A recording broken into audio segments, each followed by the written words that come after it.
comment faire pour supprimer une pensée qui t'empêche de vivre ce que tu as envie de vivre, ce qu'on appelle en coaching une croyance limitante. Bonjour et bienvenue dans cette nouvelle vidéo.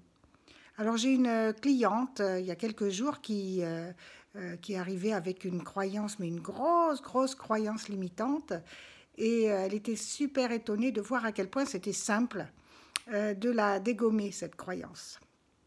En fait, sa croyance, c'était je suis trop vieille, elle a 45 ans, je crois, je suis trop vieille pour rencontrer quelqu'un et puis pour que ça marche, quoi, pour vivre une nouvelle histoire d'amour.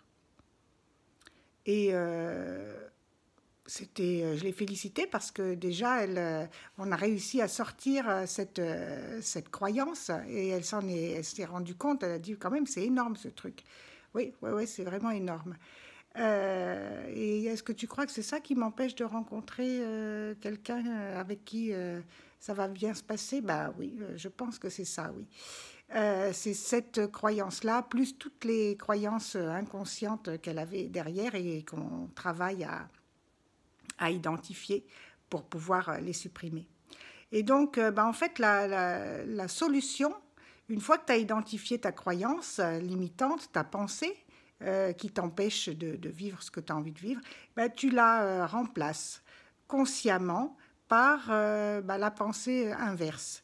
C'est-à-dire, au lieu de dire je suis trop vieille pour rencontrer quelqu'un avec qui je vais pouvoir vivre une belle histoire d'amour, tu vas dire je suis assez jeune pour rencontrer la personne, tu vois, avec qui je vais vivre une belle histoire d'amour. Voilà, en fait, c'est simple. Sauf que je n'ai pas dit que c'était facile. Il faut l'identifier et ensuite, à chaque fois qu'elle arrive, tu la remplaces par la pensée inverse. Tu la remplaces consciemment. Il faut déjà avoir conscience qu'elle arrive de manière qu'elle arrive sur le devant de ton cerveau. Voilà, alors tu peux me dire ce que tu en penses sous la vidéo.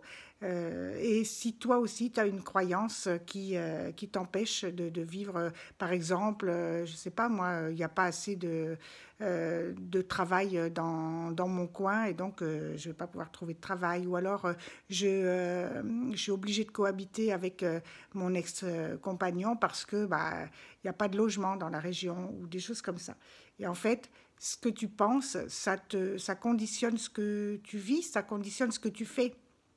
Si tu penses qu'il n'y a pas assez de logement dans la région pour trouver un logement, tu ne vas rien faire pour chercher finalement. Et comme tu ne vas pas chercher, évidemment, tu ne vas pas trouver.